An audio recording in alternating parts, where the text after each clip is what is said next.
Hi, and welcome to Follow the River on Sound Art Radio, online at soundartradio.org.uk and 102.5 FM locally. Your hosts are Ollie Hambley. Hello. And me, Jerry Granshaw. Tonight, our guest is Max Velmans. Max is Emeritus Professor of Psychology at Goldsmiths, University of London, and Visiting Professor in Consciousness Studies at the University of Plymouth. He's also a Fellow of the Academy of Social Sciences and has been involved in consciousness studies for over 40 years. His latest books are Understanding Consciousness and Towards a Deeper Understanding of Consciousness, and he's over 100 publications to his name. It's a great pleasure to welcome Max Velmans. Nice to be here. So, Max, on the topic of consciousness, of course, I wonder if we could begin with your current thinking on how East is meeting West. That's a very interesting question. That it's coming from both directions, actually. So, in the West, there's definitely an opening up to first-person forms of exploration, not just what we conventionally call third-person ways of exploration. So traditional science really explores its subject matter from an external perspective, and it's not really possible to fully explore consciousness from the outside, because even though from an external perspective you can find out as much as you need to find out about the physical systems that maybe shape or support consciousness in human beings, such as brains and so on, you simply can't observe somebody else's experience. And the same even applies to your own experience. And so whether you're doing conventional science or you're trying to explore your own experience, you have to adopt what we call a first-person perspective. And in the East, they've been following that path for thousands of years.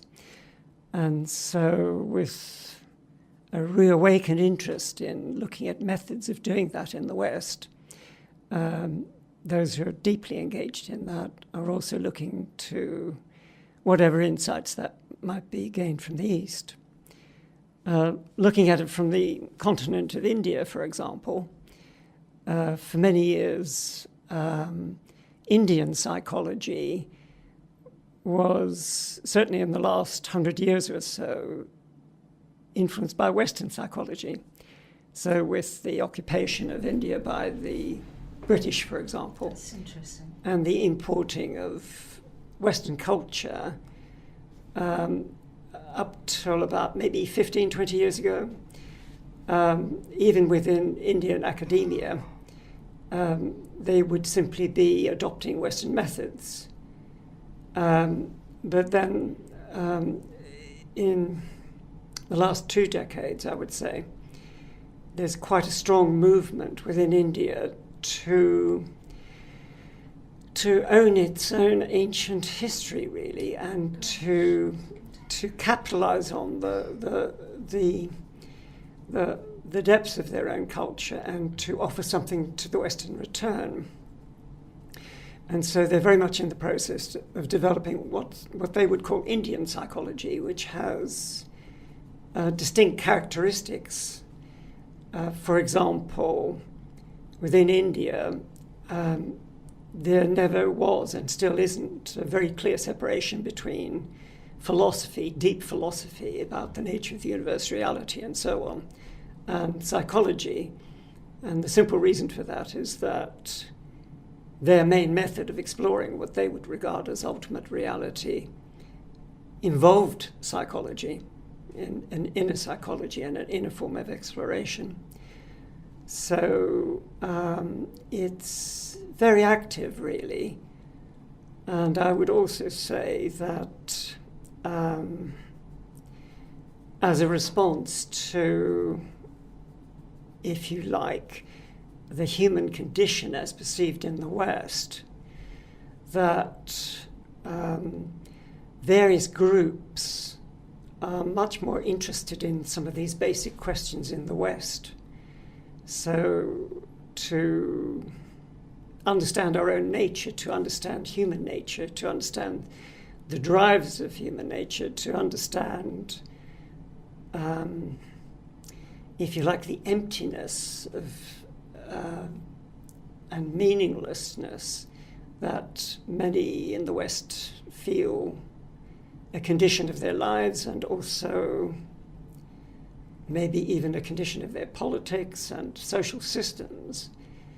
There's a kind of intensification of looking for answers to ancient questions, such as, who am I really? And I would say a groundswell of different forms of exploration of that which go beyond academic psychology and academic philosophy and so on. And so I think it's fair to say we're coming into a time when integration of some kind is really, really called for. That because we feel a kind of disintegration, if you like, and people are looking for a kind of wholeness which nourishes them. Mm-hmm. Which, the philosophy of India, which Indian philosophy has had for thousands and thousands of years, and now the West is now all of a sudden starting to look at what's been there for thousands of years, and so you're saying it's starting to get integrated into the West a lot more. Yeah, I think the dialogue is taking place in a more intense sort of way. Mm-hmm. So it's not the case that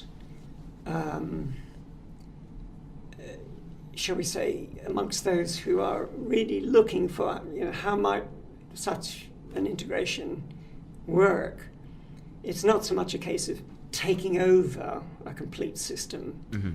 which is already well developed in its own culture, and likewise, from the Indian side, there's a reluctance to take over the whole, if you like, of Western psychology with all its, shall we say, materialist, reductionist presuppositions and ideas about the nature of what the world is really like. And a very interesting time, I think, when people are in an open-ended and open-minded way revisiting these ancient concerns. So the hope always is that out of a synthesis, something new in some ways will emerge, which of course will always also be something very ancient. Yeah. Otherwise it's not going to be... It's like I was saying, the archaic revival. Yeah, it's a little bit... there is a sense in which, the reality, whatever it is, has always been there. Mm-hmm. And so... any deep new discovery will be a discovery of something that is archaic, ancient, and always, and will have that sense to it. How general is your view?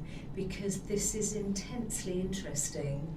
As you said, it encompasses everything, because there is a void in people's hearts and minds, and people have, mankind, or let's say Western mankind, a good proportion have kind of lost their way in materialism, and including, the politicians, the leaders of the world, and, if the work that you're doing, if it seems if it had if it was sort of hitting mainstream and, was filtering through, I just think it could make such a difference. So what happened about the tipping point when suddenly the East became acceptable to science? Well, I would say I was giving a view of if you like, a subset of what's happening at the moment. So Mm-hmm. I would still say that in mainstream psychology and so on, that people would be happily working with their conventional methods and doing normal science and so on, and not necessarily concerned with these kinds of issues.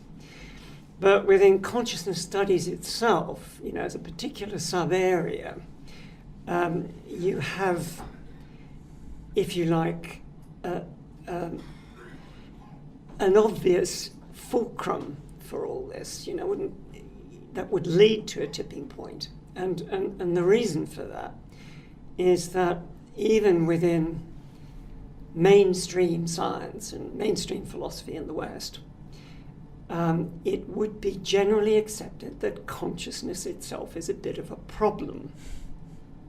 And it's often, thought of as a hard problem. Gosh. And there are all sorts of reasons for it being a problem, but one of the obvious reasons is that its nature doesn't seem to be obviously reducible to the sorts of things we normally study. So there clearly is in human beings a very intimate relationship between what's going on in the brain and having a conscious experience.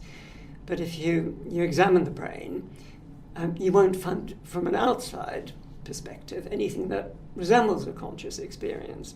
And if you try and think of the possible relationship between what we normally have as an experience, let's say a feeling, and what we can normally observe going on in a brain, which would be some sort of neurochemistry or neuroelectrical signals and so on, it's in no way intuitively obvious that a neuroelectrical signal, or even a batch of them, is the same thing as an emotion or a feeling. Nevertheless, there's an intimate relationship between them. And then what's up for discussion, up for discovery, if you like, is what's the nature of that relationship? And when we talk about a reductionist materialist worldview, really, even in conventional mainstream philosophy of mind or philosophy or the science of consciousness, very few folk these days would be able to be convinced or be convincing or persuasive that what we experience in a very everyday sense is reducible to being nothing more than something going on in the brain. There's clearly a relationship between them, but the reductive relationship doesn't seem to be the natural one. So, if we're talking about a reductionist materialist worldview that somehow doesn't even contain our own conscious experience, we've got something rather big missing. And one of the deep problems with this is that actually all of science, all of empirical science, is done by scientists, and scientists are conscious human beings. When a scientist makes an observation, they're always reporting on something that they experience. It might be something they experience in the outside world. It might be, if they're psychologists, something they experience internally. But an experience of an external thing, which is the typical thing one is reporting in conventional science, is still part of conscious experience. You're making sense of it in physics or chemistry or whatever terms. You are talking about something that hopefully is really out there in the world, but what you perceive is your experience of that something. And if your experience doesn't reduce to brain states, and the whole of conventional science depends on having experiences in order to make an observation, then there's something radically wrong in this way of looking at things.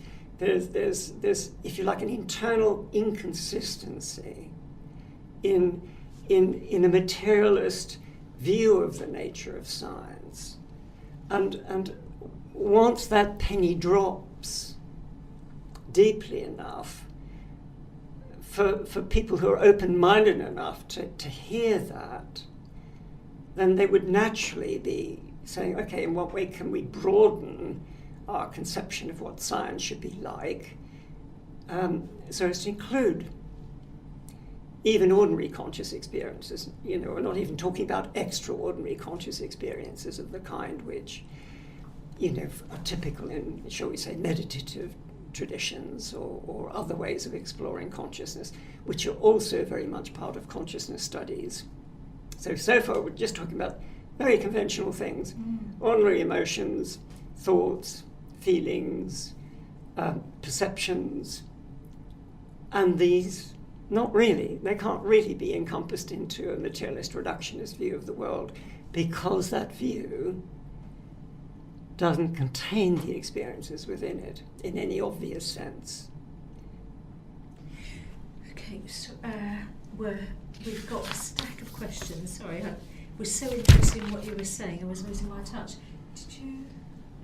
Yeah, so I was wondering, so if people were going to report scientifically about consciousness, they'd almost be, like you were saying, people would perceive experiences, and then they would observe and talk about them. But when you're looking at consciousness, it's almost like you're talking about your experience of the experiencer, the consciousness, the thing that all of these emotions and thoughts are rising up in is your consciousness, isn't it? Well, there are two things you're talking about. One is the experiencer, and the other one, the other set of things are the experiencers. Yeah. So you can talk about experiences as an observing scientist, the experiences of somebody else, but then of course you're relying on what they tell you, and part of that simple setup would be the participant or the subject who's having those experiences, and they're the ones who'd have to be reporting on what they experience. So if you're doing a science of all this, what you have to do is to try and develop, if you like, methods of both investigating the experiences and of reporting on the experiences in such a way that you'd at least begin to be able to compare the experiences of one person with another and get some sort of consistency in how all that's done.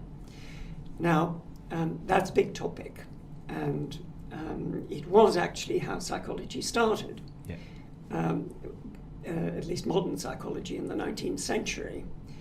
And to some extent that project faltered a bit because of the problem of getting a methodology which would allow people to, if you like, both examine their own experiences and then in some way report on them in a way that allowed intersubjectivity, and clear agreement between people about what's happening for them under certain circumstances in terms of what they were experiencing. But that itself has become a big area now, and some very interesting things going on in terms of both training people to examine their experiences in more and more fine detail and more precision without, having their theories about what should be happening intruding too much in what they're actually experiencing, and in then working with those reports of experience, but equally there's an enormous area now of interest in the different ways one can investigate one's own experiences, and a lot of work's going on in that at the moment with have you seen how they've been doing research into research subjects with psilocybin, which you could say that these people are taking trips into their own consciousness drugs, and and they're then reporting back. I mean, but that's the problem. Can it just be dismissed as anecdotal? Because these people, but then are you saying that with a finite scientific method of actually retrieving the information of what they got, it could be used in actual scientific practice? Yeah, they can, and it has.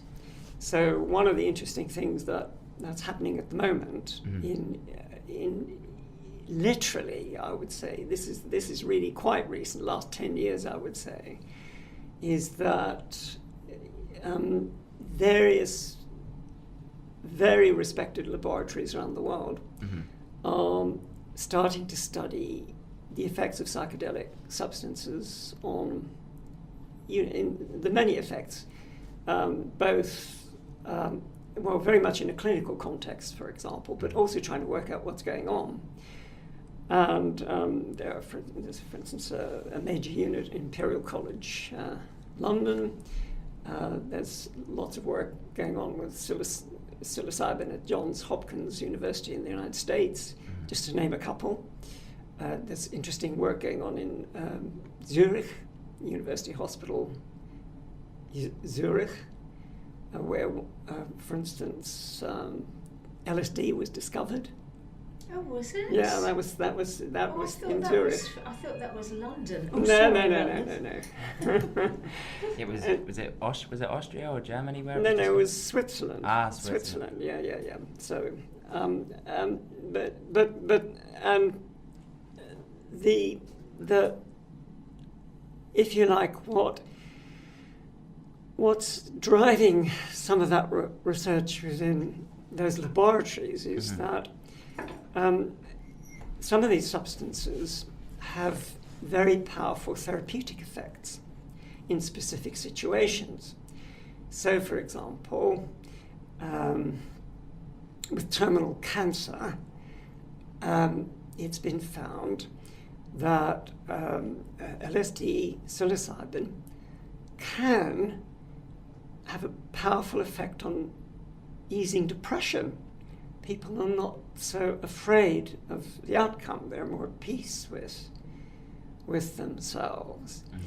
And that, of course, raises a very interesting question, because a secondary issue, well, it's not a secondary issue, it's a primary issue viewed from another perspective, which is, what's the status of these experiences?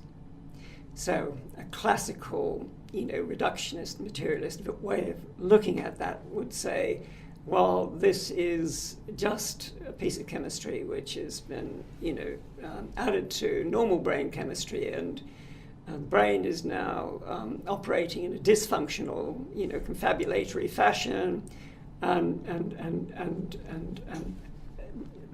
if somebody comes up with a different view of the nature of reality, maybe that tells us something about schizophrenia and so on. That was the original, if you like, materialist, reductionist attitude towards that.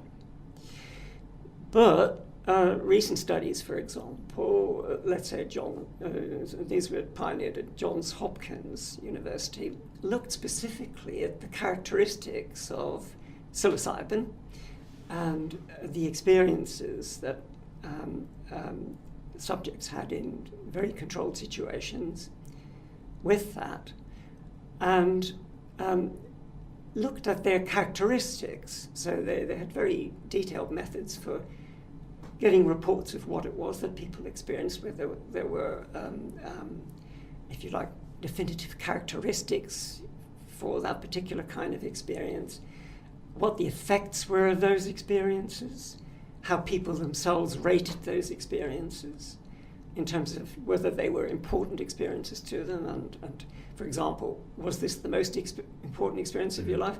Was it in the top 5? And so on, and they were very careful in their choice of subjects. So obviously, if you're doing this kind of experiment, you've got to make sure you've got somebody who isn't, doesn't have predisposing factors to breakdown and so on. They're very stable. They tend to be very educated. They had no experience with psychedelics before, and they were also interested in comparing. Well, for a start, they found that 67% of them rated that experience as one of the top 5 important experiences in their life. Wow. And they also did studies which compared the actual nature of those experiences with the kind of experiences that people reporting arising from deep meditation practices. Yeah. And on the current evidence, there is considerable overlap between, for example, those experiences and those arising from deep meditative practices. So if we're kind of completing the circle a little bit, with the earlier discussion of East and West and so on, if you grant the possibility that through an inward exploration you might actually arrive at truths about your own nature in a deep sort of way, and if you then, through meditation or similar yoga and so on, similar practices, but you also accept the possibility that there is an overlap between the kinds of experiences that people have when they have psilocybin under certain conditions and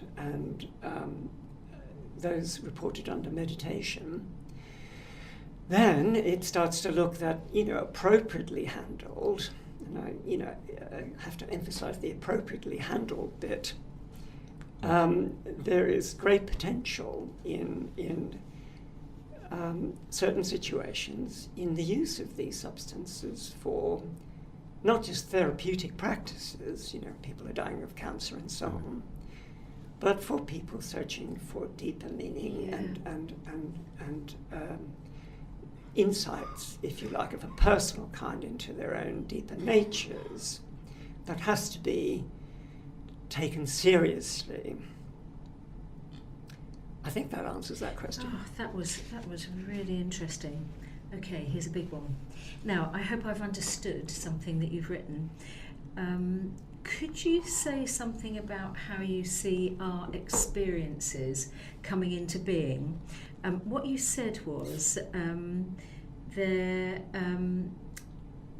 a chain of normally unconscious or preconscious causation that precedes each experience as it arises. So are you saying that a non-conscious part of ourselves is creating everything we experience? Absolutely, and it's absolutely central. And scientifically, that is amazing. Yeah, and really scientifically, there's no doubt about it. There's just no doubt about that whatsoever. That's amazing, because that really is mixed west, or the other way around. Yeah, if you look at it that way, it certainly is. I mean, the first major scientific publication I ever produced, I suppose, was what's called a target article in the Behaviour and Brain Sciences. This is a very major journal, up there with Nature and so on. And the title of the target article was, "Is Human Information Processing Conscious?" Now, that was all about the details of preconscious processes required in order to produce an experience, looked at from a conventional Western point of view. But you don't need all that to be convinced about all that. All you have to do is kind of just introspect for a moment. So if you're listening to me speak, yeah, and all you have to do is say, okay, what is it that I actually experience as I hear Max speak? And if you're just being honest, forget your theories, just honestly reporting what you experience. Then you hear the sound of my voice. You have a sense of whether you're following the meaning or not. So they're kind of subtle feelings, if you like.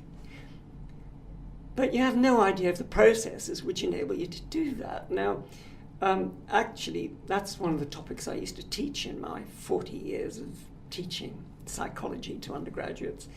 And it's very complicated. So basically, sound waves in the air are being converted by mechanisms in the inner ear into electrochemical signals which go up to the auditory cortex, and somehow or other pattern recognition of you know, the patterns in the air, and which has to take place so that you can identify what the sounds of speech are to which those neural impulses correspond, and work out what the words are. And then you have to work out, you have to know grammar. You have to, you not only have to know what the words are, like the dictionary entries of them, they're sometimes called lexicons in conventional psychology, but you have to access the word meanings, and you have to kind of use your knowledge of grammar in order to assemble all the individual word meanings into a meaningful sentence, and then you have to relate the meaning of the sentence to your understanding of the world. You know, you've got a kind of inner map of your understanding of the world, and those feelings of, yeah, I'm following him or I'm not following him, all I have to do is, does this meaning coming in relate in some way to the meaning I've already got? You know, can I do it? I can't do it. If you can't do it, you get a little question mark popping up in your internal mental bubble. And all that's happening in real time now. So that's a Western way of looking at the unconscious mind, if you like. It's inconceivable. Now, this is where the West has a little bit to offer to the East. So if you're doing something like a Buddhist meditation, then you know, your introspection, let's say you examine these experiences as they arise, and you try and get as close as possible to the arising, and then it just seems to arise from emptiness. Yeah? So experientially, that is the case. But from the Western perspective, there's this deep network of processes which actually support that simple experience of, you know, understanding what I'm saying. And what's really interesting about that is that's just a simple example of something that applies across the board. So my whole sense of self, you know, my conscious sense of self, my conscious sense of you, my conscious sense of the world which embeds us all, also is just the visible tip of this vast network of unconscious processes, which includes our brains, but also the physical processes and other information processes supporting the bits that we think of as ourselves, out of which this conscious bit arises. And so in some of my work, particularly when I was looking at the connections between some of what I do and Eastern philosophy, I have a kind of metaphor which for me is quite powerful. And it's quite an old metaphor, which is the metaphor of the iceberg. And we know with icebergs that the visible tip of the iceberg is just about 1/9 of it, you know, sticking out of the water. And it's supported by this enormous base, which is unconscious. Now, in conventional psychology, you can talk about the unconscious in lots of different ways as well. So we can talk about it in the way that I just did, in terms of processes of a kind of cognitive kind. You can talk about it in terms of a kind of personal unconscious of a more psychodynamic kind. And you can go deeper. And you can say, well, there are certain things which maybe are true for us all, and maybe if you're a Jungian, you would talk about a transpersonal form of unconscious. And if you go back to the iceberg, I find it interesting to just note that it's not just sitting there by itself, it's sitting in a sea. And it's supported by the sea and can be thought of as an emanation of the sea. And so that to me is metaphorical for our condition. So there's kind of this rich, completely unconscious information, and massive complexity in the processes, which ultimately lead to, our biological evolution and emergence as seemingly distinct human beings. But we're still embedded on all this stuff. And to some extent, some of these inward explorations, from a personal point of view, including the psilocybin experiences, are journeys back, or can be conceived of as journeys back into the underground of our own being, the supporting base of it, really. And the reason that's important is precisely because of this lack of grounding we have, this kind of sense of disconnection we have. So if we can actually find the genuine grounds of our own existence and our connectedness to that and our immersion in it, that would be deeply healing and a different, if you like, starting place from which to develop our societies, our cultures, our way of interacting with each other, our sense of connectedness to the world, and so on. Oh, yeah. That's like a mic drop moment. Oh, no, it was, wasn't it? Amazing.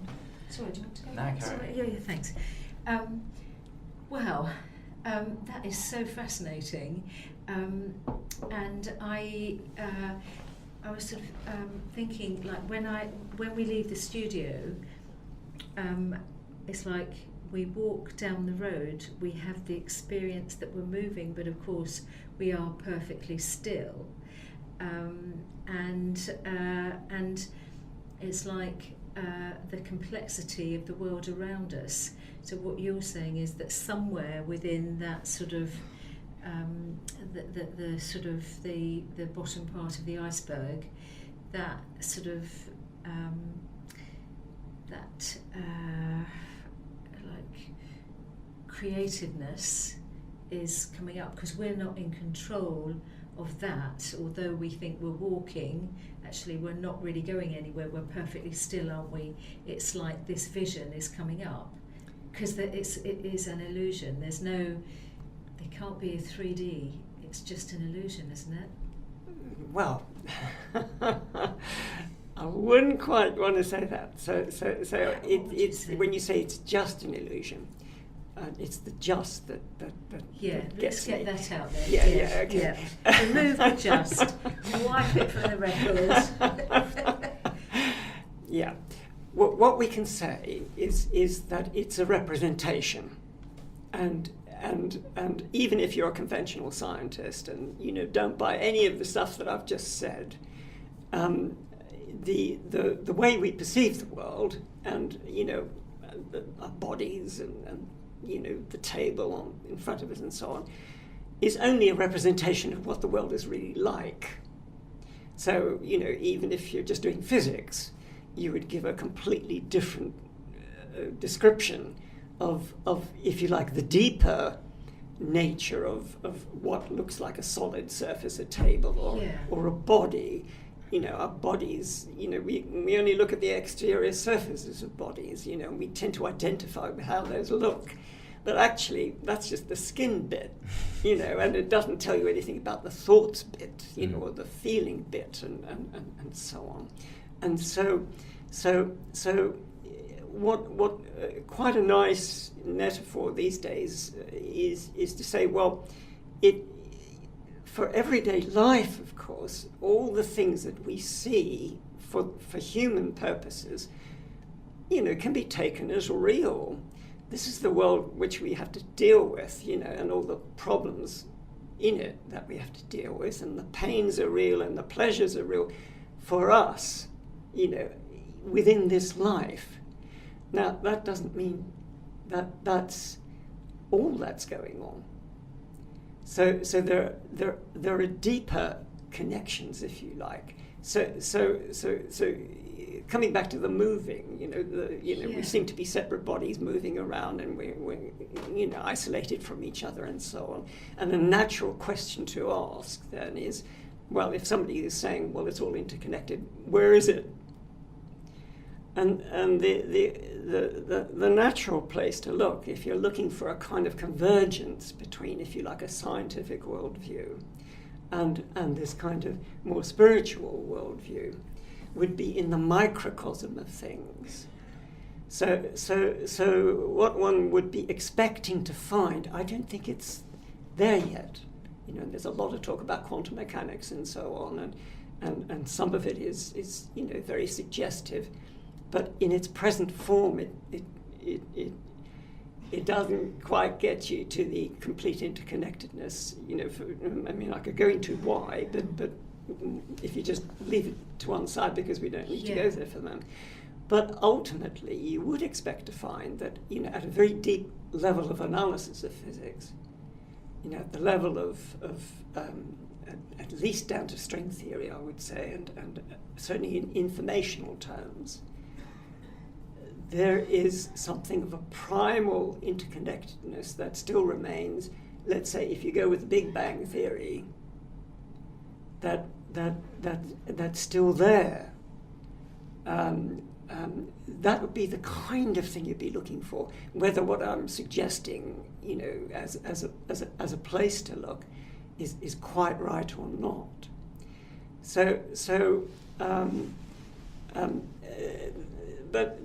But that's not all there is to be said about it. So there's a whole area of other investigation where people are talking about extraordinary experiences, shall we say, or parapsychology, when there seem to be, for instance, really interesting phenomena like mothers knowing that their sons are in danger or near death, or even simple things like have you noticed the feeling of people staring at the back of your head? Yeah, and you turn around and they are, or the sense of actually staring at somebody and then turning around and you're feeling embarrassed that you're actually staring at them. You've done that too. Oh yeah. But you probably did it scientifically. No. I did it. You're going to look around. Yeah, I did it as a paid-up member of the human species. I'm just picking a few little things. But those interconnected links. That in a subterranean way, there are things that we don't really fully understand that are, a part of common experience, that there's no need to dismiss this stuff because it doesn't fit into the conventional paradigm. There's a big problem going on at the moment where it's a natural thing to do, but there's a natural tendency in science to resist anything that doesn't fit into the current paradigm. That is protective in many ways, because it takes a while to construct a paradigm. A lot of things can be explained within it and so on. But at the end of the day, all these paradigms tend to come to an end of their, or find their limits, if you like. It's not that they lose any of their utility in the areas to where they're working really well. That still goes on. But when you try and incorporate more and more phenomena, and in this case we're talking about consciousness and all its associated phenomena, then we come back to the fact that this paradigm isn't working very well. And that means we've got to be open, not gullible, obviously, or credulous, and so on, but open, and that itself will also be a driver for interesting forms of investigation and potentials for different ways of understanding ourselves, or our potentials and so on. So current paradigms would be replaced by something more inclusive. Yeah, exactly. Time's just running away with us. We've only got about 7 more minutes. Wow, that went unbelievably. quick, yeah. And I've got masses of questions. But as we said on the way here, sorry, did you want to go next? Well, ask her a question. Yeah. I did have the one question about whether, I think for a long time in science, a lot of scientists believed that consciousness arose out of functions of the brain and was created by sensual experience. But now more and more scientists are starting to see that there's no evidence to show that the brain creates consciousness, and that consciousness might be a completely other separate, well, maybe not separate, but it's its own element in its own right. I was wondering what your thoughts were on that. Okay. Actually, I have a paper called The Evolution of Consciousness, and that's actually my most downloaded paper. So, anyone who... Could you say that again? Just The Evolution of Consciousness. Okay. Yeah. So it's on the internet, and you just type it in and it'll come up. Thank you.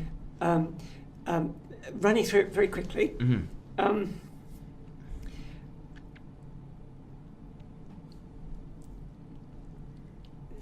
There's a very old saying that nothing comes from nothing.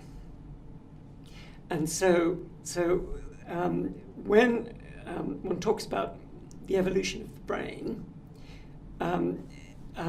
the kinds of things that easily make sense are the ways, the functioning of brains and the systems that embody them, the animals, the beings that embody them, change in function as the brains evolve. And so evolutionary explanations of conventional sorts, of the Darwinian kind, are very good at functional explanations. So if, for example, there is a random mutation which leads to a change in function which turns out to be advantageous for survival, the creatures that have that mutation are more likely to survive. Simple. But you can explain functional relationships, how systems function, without actually talking about any internal experience. So for example, I could build a computer which functioned in, let's say, recognize speech. Back to the example we were using before. Built in something to analyze sound patterns, segment them into words, built-in knowledge of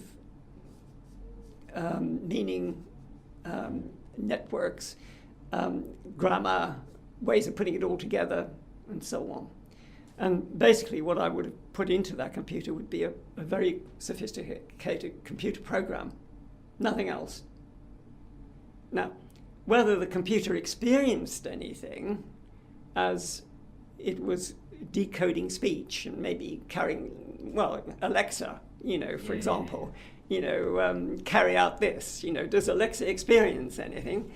Well, frankly, whether she or he does is irrelevant to what she's doing, because it's the program itself that's doing all the work. Yeah? Now, that's part of the problem with functional explanations. So there's always a magic step, if you like, involved. It's the old saying, with one leap Jack was free, which is a kind of metaphor for all I have to do is say this and I've solved it, when actually you've introduced a mystery. So whatever theory you've got, there's a whole range of theories as to when consciousness actually evolved. One is only when creatures moved. It could be only when creatures learnt something. Could be when only brains reach a certain amount of complexity, and so on. And in each case you can ask, well, let's take the last one. When a brain had complexity of size n, and then you added 1 degree of complexity, n plus 1, what was it about that made consciousness suddenly appear? And so what you get are all these discontinuity theories. There was a big discontinuity in the universe when consciousness suddenly appeared. And and in our case, it's well, some people have said it only appears in brains when brains achieve language. That was about 200,000 years ago, wasn't it? Well, yeah. So you know that somebody said that. Yeah. Which no. But that's just a leap of faith. Right. And there isn't any sense of how that could be, because you can make all these changes. You can create all these functions without any consciousness. And the other view is continuity theory. Continuity theory says something very plausible. It says what brains do is they help to shape experiences. So the human brain is structured in a very particular kind of way and leads to a peculiarly and specifically human experience. But if you don't have something to work with that can be shaped by material stuff and the way it functions, then you couldn't get it. It's a bit like there's a missing ingredient. And so another perfectly respectable point of view is to say, well, maybe it was always there, but what evolved was the forms that it took as it evolved, until eventually it came to the forms like us. But actually, anything, well, and some people then want to say only biology. And then some people want to say, well, it's deep in the universe, and that's where you get speculative. But basically that's the terrain, I think. Yeah. Thank you. Yeah, thank you, Max. Well, I'm sorry, we've run out of time. And I have to say, your work, your life's work, your life must be amazing. And there's a beauty about this, and it's just been so interesting. So thank you so much for being our guest tonight. Yeah. So could you just tell people who'd like to know when the next Top Nest Consciousness Cafe is, where they can find your work? Right. Find my work, you can just put Velmans into Google, I think. It comes up. And a lot of it is on ResearchGate. I've got maybe 90 publications on there or something, or academia.edu. Yeah, Okay. You could get in those places.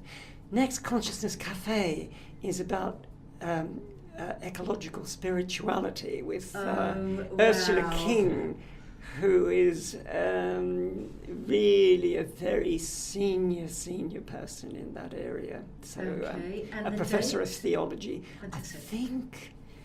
I think it's you've caught me on the hop. Okay, it's at the Seven Stars. 7 Stars, and it'll probably be the 20 something. Yeah, the 22nd, I think it At the is. 22nd. No, either that or the 29th. Either the Okay. 2nd or the 29th. But it will be up on the Top Nest Consciousness Cafe website. Excellent. Yeah. Okay. If you're not on the mailing list. Yeah, we are, don't worry. Okay. So, thank you, Max Velmans. It's been an amazing interview. Thank you very much. Thank you very much. It was very much my pleasure. Thank you. Thank you. Thank you. Thank you. Thank you.